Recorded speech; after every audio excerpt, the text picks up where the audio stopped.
வணக்கம் and welcome to the show interesting info. March 15 இன்னைக்கு international day against police புர்டிலிட்டி டே அப்படின்னு சொல்லிட்டு ஒன்றுங்க. இது வந்து போலீஸினுடைய ஒரு மிருகத்தனமான நடவடிக்கை இருக்கும் இல்லையா, அதற்கு எதிர்ப்பு தெரிவிக்கக்கூடிய ஒரு நாளாக தான் இது இருக்குது. 1917 கனடாவில் வந்து பார்த்திங்கன்னா இது பெரிய லெவலில் ஸ்டார்ட் ஆச்சு. அதுக்கப்புறம் பார்த்திங்கன்னா இன்றைக்கி Switzerland, Canada, UK, US, Mexico, France, Argentina அப்படின்னு சொல்லிட்டு ஏகப்பட்ட நாடுகளில் இந்த ஐடிஏபிபி அப்படின்ற ஒரு அமைப்பு இருக்குது. இவங்க தான் பார்த்திங்கன்னா இதுக்கு ஒரு பெரிய அகைன்ஸ்ட்டை வந்து சொல்லக்கூடிய ஒரு நாளாக மிகப்பெரிய பேரணிகள், போராட்டங்கள் அப்படிலாம் விஷயங்கள்லாம் பண்ணிகிட்டு இருக்காங்க. ஸோ இது வந்து பிளாக் ஃப்ளாக் குரூப் அப்படின்னு சொல்லிட்டு உங்களுக்கு இன்னொரு பேர் கூட இருக்குதுப்பா. இந்த குரூப்பை பொறுத்த வரைக்கும் பார்த்தீங்கன்னா நிறைய பேர் வந்து இதுக்கு அகைன்ஸ்டாகவும் இருக்கிறாங்க. ஏன்னா இது வந்து ஒரு போலீஸ், அதாவது காவல்துறையை வந்து களங்கப்படுத்தணுன்றதுக்காக இந்த குரூப்லாம் ஒன்றா சேர்ந்துலாம் பண்ணிக்கிட்டு இருக்காங்க. இதில் வந்து ஒரு கரெக்டான விஷயம் இல்லை அப்படின்னு சொல்லிட்டு ஒரு எதிர்ப்பு தெரிவிக்கிறதுக்கும் சில பேர் இருக்காங்க. இருந்தாலுமே இவங்க எல்லாருமே பார்த்தீங்கன்னா இதுக்கு ஒரு மிகப்பெரிய எதிர்ப்பு தெரிவிக்கிறதுக்கு நிறைய காரணங்கள் இருக்குங்க. ஏன்னா இந்த மனித உரிமை கமிஷன் அப்படின்னு சொல்லிட்டு ஒரு விஷயம் இருக்குல்ல, இது எதுக்காக வச்சுருக்காங்க அப்படின்னா இந்த மாதிரியான நடவடிக்கைகளில் இந்த உயர் பதவியில் இருக்கக்கூடியவங்களை செயல்படுறதை தடுக்கணுன்றதுக்காக தான். அதே மாதிரி பார்த்திங்கன்னா இதுக்கு நிறைய எடுத்துக்காட்டுகளும் சொல்லப்படுது. அதுலேயும் பார்த்திங்கன்னா 1979 ஃப்ளேயர் பிட்ச் அப்படின்ற ஒரு இங்கிலாந்து நாட்டை சேர்ந்தவர், ஒரு எழுத்தாளராக இருந்த ஒரு பர்சனு, இவருடைய இறப்பு எதனால் நடந்துச்சு அப்படின்னு பார்த்தீங்கன்னா ஒரு போலீஸ்கார் இவர் வந்து கொண்டுட்டாருங்க அப்படின்னு சொல்லிட்டு சொல்லப்படுது. பட் ஆனால் அதுக்கு வந்து நிறைய பேர் வந்து எப்படி இது இறந்தாங்கன்னு சொல்லிட்டு இதுக்கான விவாதங்கள்லாம் போச்சு. அதுக்கப்புறம் இவருடைய இறப்புக்கு உண்மையான காரணம் யார் அப்படின்னு சொல்லிட்டு விசாரணைன்றது நடந்துகிட்டே இருந்தது.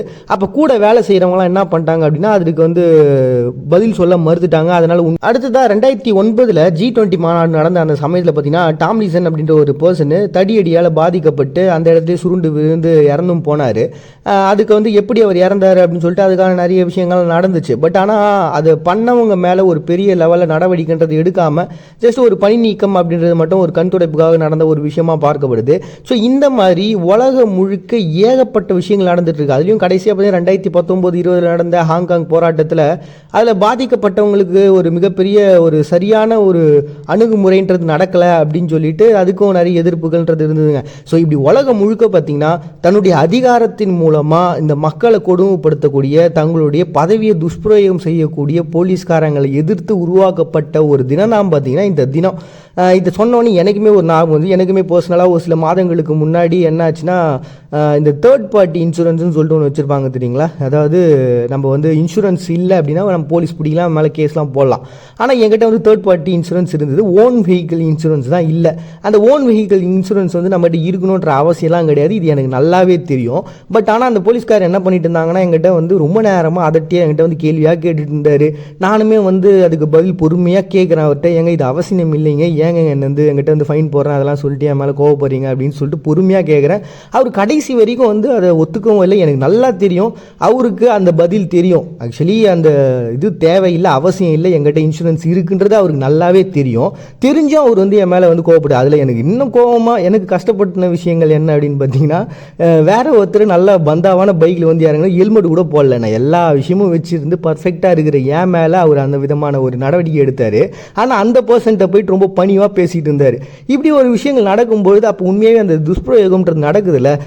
இது வந்து நான் சமாளிக்கணுன்றதுக்காக சொல்ல, உண்மையாகவே பார்த்தீங்கன்னா இந்த மாதிரி நான் இன்னொரு பிரச்சனையில் ஒரு பொலிட்டீஷியன் சம்மந்தப்பட்ட விஷயங்களில் மாட்டியிருந்தப்ப ஒரு மனுஷன் தங்கமான போலீஸ்காருங்க, அவருக்கு என்ன நடந்துச்சுன்னு தெரியும். ஸோ அதனால் வந்து பார்த்திங்கன்னா எந்த விதமான ஒரு கருணையும் காட்டாமல் அவங்க மேலே அந்த நடவடிக்கை எடுத்தார். எங்களுக்கு பெரிய சப்போர்ட் இல்லைன்றது அவருக்கு தெரிஞ்சுமே அவர் சூப்பராக அந்த விஷயத்தை ஹேண்டில் பண்ணாருங்க. இப்படிப்பட்ட நல்ல போலீஸ்காரங்க இருக்கிற இடத்துல தன்னுடைய பதவியை வச்சு தான் ஒரு பெரிய ஆள், நான் எதை சொன்னாலும் நீ கேட்டு தான் ஆகணும்னு சொல்லிட்டு தன்னுடைய பதவியினுடைய அந்த ஒரு பலத்தை ஒரு சாமானிய மக்கள் மேலே காட்டக்கூடிய அந்த நடவடிக்கை இருக்குல்ல, இதற்கு எதிர்ப்பு தெரிவிக்கக்கூடிய ஒரு நாள் தான் Canada, Switzerland, UK, US, Mexico, France, Argentina அப்படின்னு சொல்லிட்டு ஏகப்பட்ட நாடுகள் வந்து அனுசரிக்கிறாங்க. மார்ச் 10.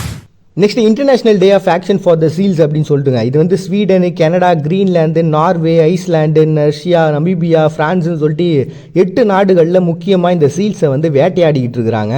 அந்த காலகட்டத்திலேருந்து பார்த்திங்கன்னா இது வந்து ஒரு வணிக ரீதியான ஒன்றாவே இது பார்க்கப்பட்டிருக்கு அப்படின்னு சொல்லிட்டு இதுக்கு எதிர்ப்பு தெரிவிக்கக்கூடிய ஒரு நாளாக தான் இருக்குது. பட் இப்போ அது குறைஞ்சிருந்தாலுமே கூட இது ஒரு பெரிய லெவலில் வெளிப்படையாக இல்லைனாலும் மறைமுகமாக இந்த வேட்டையாடுற இந்த விஷயம் நடந்துக்கிட்டே தான் இருக்குது அப்படின்னு சொல்லிட்டு IFAW அப்படின்ற ஒரு அமைப்பு, அதாவது சர்வதேச சர்வதேச விலங்கு நல நீதியம் சொல்லக்கூடிய இந்த அமைப்பு தான் பார்த்தீங்கன்னா நீங்கள் விலங்குகள் மேலே ஒரு கருணை இல்லாமல் இந்த செயலை பண்ணிக்கிட்டு இருக்கீங்க, இது சூழலுக்கு சரியான ஒரு விஷயம் கிடையாதுன்னு சொல்லிட்டு எதிர்ப்பு தெரிவிக்கக்கூடிய ஒரு நாளாக இருக்குங்க.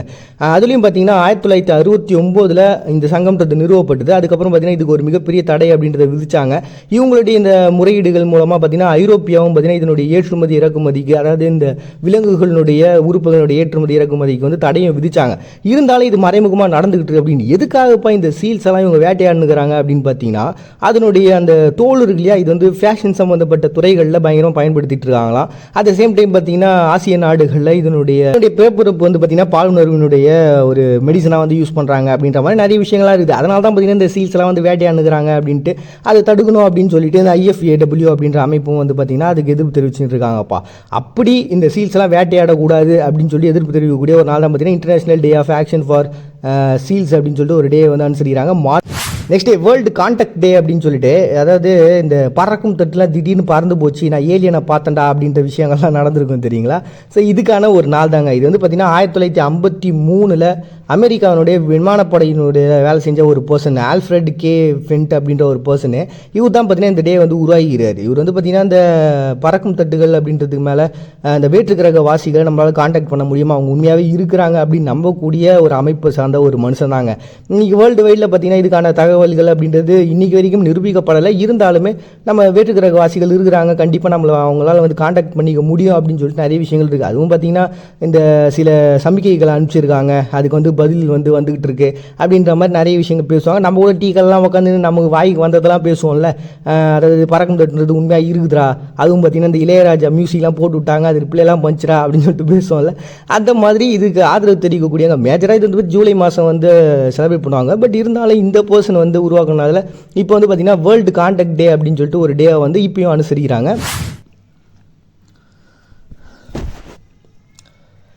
நெக்ஸ்ட் வேர்ல்டு ஸ்பீச் டே அப்படின்னு சொல்லிட்டு ஒரு டே வாங்க. இது வந்து 2015 உருவாக்கப்பட்டிருக்கு. இது யாருன்னு பார்த்தீங்கன்னா சைமன் கிம் அப்படின்ற ஒரு பர்சன் தான் பார்த்தீங்கன்னா இந்த ஒரு தனிப்பட்ட ஒரு பேச்சாளராக இருக்கக்கூடிய ஒரு பர்சன். இவர் வந்து சமூக வலைதளங்கள் மூலமாக இந்த விஷயத்தை வந்து அப்படியே டெவலப் பண்ண ஆரம்பிக்கிறாரு. அவர் டெவலப் பண்ணது பார்த்தீங்கன்னா 2016 கிரீஸு, ரஷ்யா, சிங்கப்பூர், மலேசியான்னு சொல்லிட்டு 30 நாடுகள் இது ஆதரவு தெரிவிக்க ஆரம்பிச்சிட்டாங்க. ரீசன் என்னன்னு பார்த்தீங்கன்னா இந்த பொதுப்படையான ஒரு பேச்சு அப்படின்றது இருக்கு இல்லையா, அது ரொம்ப அவசியமான ஒன்று. காரணம் என்னன்னு பார்த்தீங்கன்னா நம்மளே ஒரு 10-20 வருஷத்துக்கு முன்னாடி ஒரு அரசியலை பற்றியோ ஒரு கட்சியை பற்றியோ பேசுறதுக்கு எவ்வளோ ஒரு தயக்கம் இருக்கும். நிறைய டீகளில் கூட எழுதி போட்டிருப்பாங்க அரசியல் பேசாதே அப்படின்ட்டு.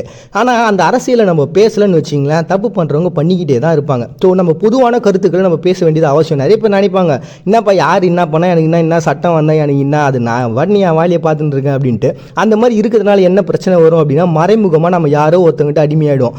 நம்ம கூட பார்த்தீங்கன்னா நமக்கு முன்னாடி இருந்தவங்களாம் வந்து எப்படி அடிமையானாங்க பிரிட்டிஷ்காரங்க அப்படின்னா, அவங்க பாட்டு அவங்க வேலையை பார்த்துட்டே இருந்தாங்க. உள்ளே வந்தவங்க தன்னுடைய ஆளுமையை அவங்க செலுத்தி அப்படியே வந்து உள்ளே வந்துட்டாங்கல்ல, அந்த மாதிரியான ஒரு பிரச்சனை மறுபடியும் வந்துடக்கூடாது, ஒரு அடிமைத்தனம் வந்துடக்கூடாது அப்படின்னா நம்மளுடைய உரிமைகளை நம்ம பேசி தான் ஆகணும், பொதுப்படையான கருத்துக்களை நம்ம ஷேர் பண்ணிக்கிட்டு தான் ஆகணும்.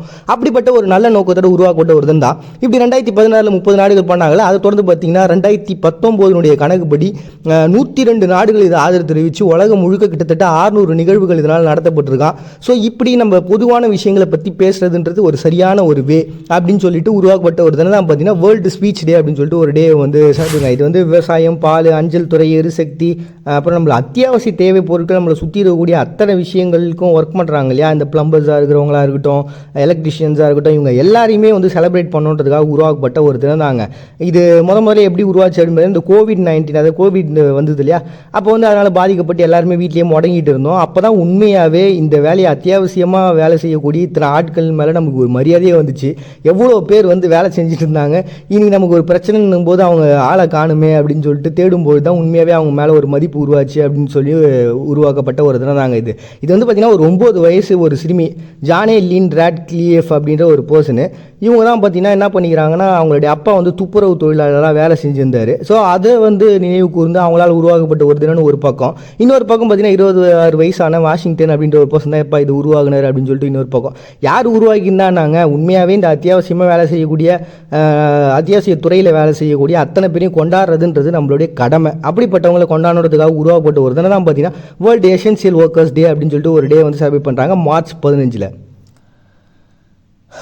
இஸ்லாமோஃபியா அப்படின்னு சொல்லிட்டு ஒரு டேங்க. இது எதுக்காக உருவாக்கப்பட்டது அப்படின்னா, சில இனம் சார்ந்த மதம் சார்ந்தவங்களை வந்து தீவிரவாதிகளாவோ தவறானவர்களோ சித்தரிக்கிறதுன்ட்டு தவறான ஒரு விஷயம் அப்படின்றத ஐக்கிய நாடுகள் சபையெல்லாம் ஒன்றா உட்காந்து பேசி அதில் வந்து ஒரு விழிப்புணர்வு ஏற்படுத்துன்றதுக்காக உருவாக்கப்பட்ட ஒரு தான். ஒரு சில வருடங்களுக்கு முன்னாடி பார்த்தீங்கன்னா நம்ம நாட்டிலே பார்த்தீங்கன்னா சில படங்களுக்கு எதிர்ப்புலாம் தெரிவித்தாங்க, நீங்கள் வந்து தவறான சித்தரிப்புகளை காட்டுறீங்க அப்படின்னு சொல்லிட்டு. ஸோ இதில் வந்து அதுக்கு பின்னாடி இருக்கக்கூடிய ஆழமான ஒரு விஷயத்தை நம்ம யோசிச்சே ஆகணும். இப்போ ஒன்றும் இல்லைங்க, தீவிரவாதிகள் அப்படின்னு சொன்னால் நமக்கு என்ன ஞாபகம் வந்துது? உடனே பார்த்தீங்கன்னா இந்த பாகிஸ்தானு, ஈரான், ஈராக் இந்த மாதிரியான பகுதிகளில் இருக்கக்கூடிய இஸ்லாமியர்கள் அப்படின்ற ஒரு ஞாபகம் வருது இல்லையா? இது ஒரு தவறான ஒரு விஷயம். இது வந்து இங்கே வாழ்ந்துட்டு இருக்கக்கூடிய அந்த உண்மையான நல்ல மனிதர்களையும் நம்ம காயப்படுத்துகிற மாதிரி இருக்குல்ல, இது சரியான விஷயம் இல்லை அப்படின்றத புரிஞ்சுக்கணும். இது வந்து உண்மையாகவே மக்கள் மத்தியில் அந்த விழிப்புணர்வு ஏற்படுத்தணும் அப்படின்றதுக்காக ஐக்கிய நாடுகள்லாம் ஒன்றா சேர்ந்து உட்காந்து உருவாக்கப்பட்ட ஒரு நல்ல தினம் தான் பார்த்தீங்கன்னா இந்த international day to the combat Islamophobia அப்படின்னு சொல்லிட்டு ஒரு டே வந்து அனுப்பிச்சிருக்காங்க மார்ச் 15. ஒரு person. Next world consumer rights day அப்படின்னு சொல்லிட்டுங்க. நம்ம இன்றைக்கி இவ்வளோ பெரிய நிறுவனங்கள்லாம் நிறைய ப்ராடக்ட்ஸ்லாம் நீங்கள் வளர்ந்துருக்கு அப்படின்னா அது காரணம் யாருங்க? கன்சியூமர் நாம தான். அப்போ அதில் ஏதாவது ஒரு குறையோ தப்போ இருந்துச்சு அப்படின்னா தயங்கிலாம் நிற்காதீங்க, போய் கேளுங்க அப்படின்னு சொல்லிட்டு வெளிப்படையாக சொல்லக்கூடிய ஒரு நாள் தாங்க. ஏன்னா கன்சியூமர் நம்மளால் தான் பார்த்தீங்கன்னா அந்த முதலாளிகள்லாம் வாழ்ந்துனுக்கிறாங்க. அது சரியாக இல்லை அப்படின்னா நம்மள மாதிரி இருக்கக்கூடிய நிறைய பேர் பாதிக்கப்படுவாங்கன்றதை மைண்டில் வச்சுக்கணும் அப்படின்றதுக்காக மலேசியாவை சார்ந்த அன்வால் ஃபாசில் அப்படின்ற ஒரு பர்சன் தான் இதுக்கு முதல்ல வந்து இந்த டேட்டை சூஸ் பண்ணார். காரணம் என்ன பார்த்தீங்கன்னா 1962 ஜான் எஃப் கென்னடி அப்படின்ற ஒரு ஜனாதிபதியாக இருந்த அமெரிக்காவோட 35வது ஜனாதிபதி இவர் வந்து உரையாற்றும் போது இந்த கன்சியூமர் சம்மந்தப்பட்ட விஷயங்கள்லாம் பேசினாருங்க. அதுக்காக இந்த டே வந்து சூஸ் பண்ணாங்க. அந்த சமயத்தில் வந்து பார்த்தீங்கன்னா ஒரு 4 முக்கியமான விஷயத்தை பற்றி இந்த கன்சியூமர் ரைட்ஸ் என்ன அப்படின்றத சொன்னாங்க. அது வந்து பாதுகாப்பு, தகவல் உரிமை, அப்புறம் வந்து பார்த்தீங்கன்னா தேர்ந்தெடுக்கக்கூடிய விஷயம். அதை நம்ம தான் வந்து இந்த ப்ராடக்ட்டை வேணுமா வேணாமான்றதை நம்ம தான் சூஸ் பண்ணணும். அதே மாதிரி பார்த்தீங்கன்னா கேள்வி கேட்குற உரிமை, இது எல்லாமே நமக்கு இருக்குது அப்படின்னு சொல்லிட்டு இதை தொடர்ந்து பார்த்தீங்கன்னா 1985 ஐக்கிய நாடுகளும் என்ன பண்ணாங்கன்னா எல்லாம் ஒன்றா உட்காந்து இன்னும் ஒரு 4 ரைட்ஸ் வந்து கன்சியூமருக்கு உண்டு அப்படின்னு சொல்லிட்டு அவங்க இன்னும் ஒரு 4 ரைட்ஸை கொண்டு வந்தாங்க. ஸோ இப்படி பார்த்தீங்கன்னா 1983 ஃபஸ்ட் டைமாக இந்த டே வந்து செலிப்ரேட் பண்ணப்படுச்சுங்க. ஸோ கன்சியூமர் நமக்கு எல்லா உரிமையும் இருக்குது. ஒரு பொருளை வாங்குறோன்னா அந்த பொருள் நல்லா இல்லைன்னா தூக்கி மூஞ்சில் வச்சுட்டு இந்த பார் இந்த பொருள் நல்லா இல்லை, ஒழுங்காக நல்ல ப்ராடக்டாக கொடு அப்படின்னு கேட்குற அளவுக்கு உரிமை நம்மகிட்ட இருக்குது. அது சொல்லக்கூடிய ஒரு நாள் தான் பார்த்தீங்கன்னா வேர்ல்டு கன்சியூமர் ரைட்ஸ் டே அப்படின்னு சொல்லிட்டு ஒரு டே வந்து செலிப்ரேட் பண்ணுறோம் மார்ச் 15. நெக்ஸ்ட் சொல்லிட்டு ஒரு டே வந்து செலிப்ரேட் பண்ணுறாங்க. இது வந்து சரியான தூக்கம் இல்லை அப்படின்னா என்னென்ன பிரச்சனைலாம் வருது அப்படின்னு சொல்லிட்டு டாக்டர்ஸ்லாம் சொல்லக்கூடிய ஒரு நாள் தான். சரி, என்னென்ன பிரச்சனை வரும் அப்படின்றதெல்லாம் தாண்டி இதனால் என்னென்ன நன்மை இருக்குது அப்படின்ற ஒரு விஷயத்தை நான் சொல்கிறேன். ஃபர்ஸ்ட் ஆஃப் ஆல் இந்த வளர்ந்த நாடுகள்லேயே கிட்டத்தட்ட 10% மக்கள் வந்து சரியான தூக்கம் இல்லாமல் கஷ்டப்பட்டுங்கிறாங்க, அவஸ்தைப்பட்டுங்கிறாங்கன்ட்டு. இதனால் என்னென்ன மாதிரியான நன்மைலாம் நமக்கு கிடைக்குது அப்படின்னு பார்த்தீங்கன்னா நோய் வராதான் பெரிய லெவலில், ஆரோக்கியமான எடை இருக்கும், இதய நோய், நீரிழிவு நோய் இந்த மாதிரியான பிரச்சனைகள் வராது, மன அழுத்தம், ரத்த சோகை இந்த மாதிரியான பிரச்சனைகள் வராது, தெளிவான சிந்தனைகள் நம்மகிட்ட இருக்கும், ஒரு மக்கள்கிட்ட போய் பேசக்கூடிய ஒரு நல்ல பழக்க வழக்கங்கள் நண்பராக மாற்றிக்கக்கூடிய அளவுக்கான ஒரு எனர்ஜெட்டிக்கான ஒரு பர்சனாக நம்ம இருப்போம். கிட்டத்தட்ட 1000 இது வரைக்கும் சரியான தூக்கம் இல்லாமல் 1000 கணக்கில் கார் விபத்துக்கெல்லாம் நடந்திருக்கு, அதெல்லாம் தடுக்கப்படும் அப்படின்னு சொல்லிட்டு ஏகப்பட்ட விஷயங்கள், ஏகப்பட்ட நன்மைகள் இதில் இருக்குது. அப்படின்றதுனால ஒரு இளைஞர்கள் கிட்டத்தட்ட ஒரு நாளைக்கு 8லேருந்து 10 மணி நேரம் கண்டிப்பாக தூங்கி ஆகணுமா. பள்ளி குழந்தைங்களாம் வந்து 9லேருந்து 12 மணி நேரம் தூங்கி ஆகணுமா. இன்னும் கை குழந்தைங்களாக இருக்கிறாங்களா அவங்களாம் 14லேருந்து 17 மணி நேரம் ஒரு நாளைக்கு கரெக்டாக தூங்கியே ஆகணுங்க. இப்படி தூங்கினா இந்த எல்லா நன்மையும் நமக்கு கிடைக்கும் சொல்லக்கூடிய ஒரு நாள் தான் பார்த்தீங்கன்னா வேர்ல்டு ஸ்லீப் கம்யூனிட்டியால் உருவாக்கப்பட்ட ஒரு தினமாக வேர்ல்டு ஸ்லீப் டே அப்படின்னு சொல்லிட்டு ஒன்று செலிப்ரேட் பண்ணுறோம் மார்ச் 15. ரெவல்யூஷன் டே அப்படின்னு சொல்லிட்டு அங்கே இன்றைக்கி ஒரு டே வந்து செலிப்ரேட் பண்ணுறாங்கப்பா. இது வந்து 1848 அவங்க ஊரில் ஒரு மிகப்பெரிய புரட்சின்றது வெடிச்சது. இது வந்து பார்த்திங்கன்னா அவங்களுடைய ஜனநாயக அரசியல்ன்றது உருவாகிறது ஒரு மிகப்பெரிய அத்தாட்சி அமைஞ்சது. இருந்தாலும் இது நடந்ததுக்கு அப்புறம் ஒரு சில மாதங்களுக்கு அப்புறம் மறுபடியும் ஒரு மிகப்பெரிய அடக்குமுறைன்றது நடந்து வேறு ஒருத்தவங்களோட ஆட்சி மூலமாக இது எல்லாமே கலைக்கப்பட்டுச்சு.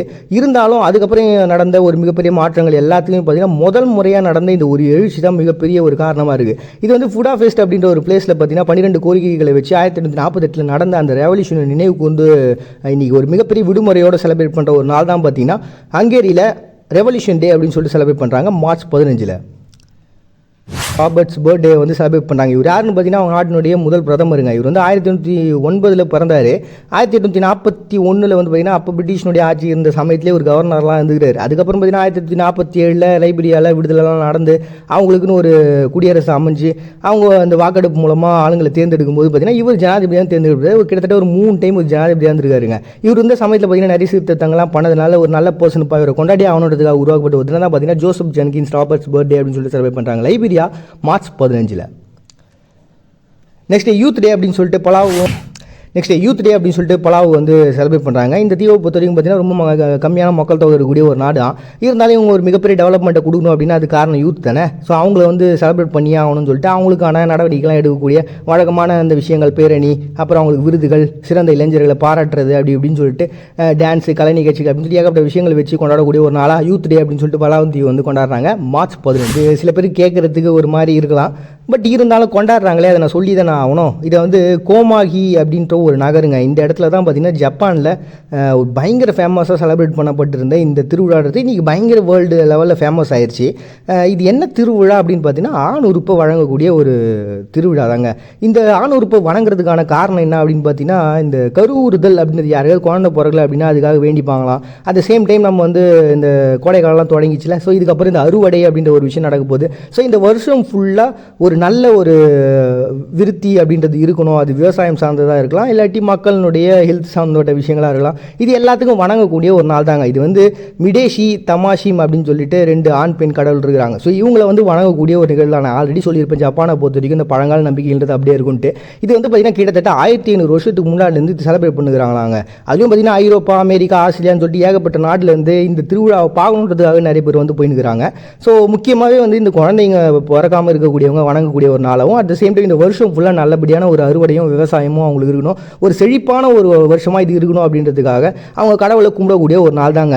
இதனுடைய பின்னாடி இருக்கக்கூடிய வரலாறு, இதுக்கு முன்னாடி எப்படி இங்கே வந்துச்சு அப்படின்லாம் வந்து பெரிய லெவலில் ரிசர்ச்லாம் பண்ணோம் அப்படின்னா ஜப்பானுக்கும் இந்தியாவுக்குமே ஒரு பெரிய தொடர்பு இருந்தது. அது மாதிரிலாம் வந்துச்சு அப்படின்ற மாதிரி சில கூற்றுக்கெல்லாம் இருக்குது. நம்ம எதுக்கு அதுக்குள்ளலாம் போயிட்டு அப்புறம் அது வேற ஒரு பெரிய பிரச்சனை ஆகும். ஸோ இப்போ இவங்க வந்து பார்த்தீங்கன்னா இந்த மாதிரி ஒரு கடவுளை ஒரு வினோதமான ஒரு வழிபாடாக இருக்குது. அப்படிப்பட்ட ஒரு வழிபாடை தான் பார்த்தீங்கன்னா ஹனியன் மன்சூரி அப்படின்னு சொல்லிட்டு ஒரு டே வந்து செலிப்ரேட் பண்ணுறாங்க ஜப்பான் மார்ச் 15. நம்மளுடைய உரிமைகளை கேட்க வேண்டிய இடத்துல கேட்காம அமைதியாக இருக்கிறதும் ஒரு வித தீவிரவாதம் தான். ஏன்னா நமக்கு மாதிரி நிறைய பேர் பாதிக்கப்பட போகிறாங்கன்றது தெரியாமல் நம்ம அதை பண்ணுறதுனால. மறுபடியும் எல்லாரும் நாளைக்கு வந்து சந்திக்கிறாரு. உங்கள்கிட்ட விடைபெறுது நான் உங்கள் பாண்டியை நீங்கள் பார்த்துட்டு இருக்கீங்க. இந்த நிகழ்ச்சி இன்ட்ரெஸ்டிங் இன்ஃபோ.